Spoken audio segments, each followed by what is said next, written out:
আচ্ছা রহিম, তোমাকে এই জোরের জামা আর ওই উড়ে আওয়াজ ঘোড়া তোমাকে কে দিয়েছে? স্যার, জরির জামা দিয়েছে আমার দিদি, আর উড়ে আওয়াজ ঘোড়া দিয়েছে আমার বেয়াদ। কি বললে রহিম? শোনো রহিম, তাই আমি যে তোমাকে উপদেশ দিয়েছি তার কি কোনো পরিচয় পেয়েছো? না স্যার, আমি তার কোনো পরিচয় পাইনি। শোনো রহিম, বলুন স্যার।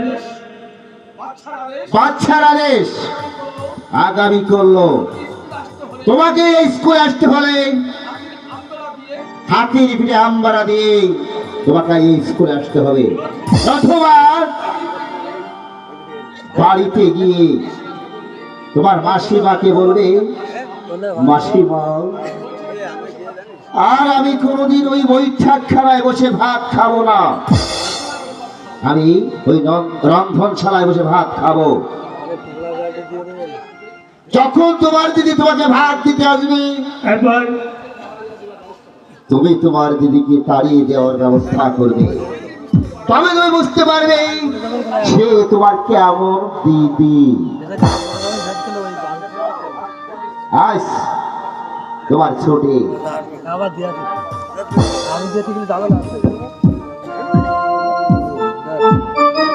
কোথায় পাবো টাকা পয়সা রে, ও আল্লাহ কোথায় পাবো হাতি রে আমার আল্লাহ, আল্লাহ রে।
জয়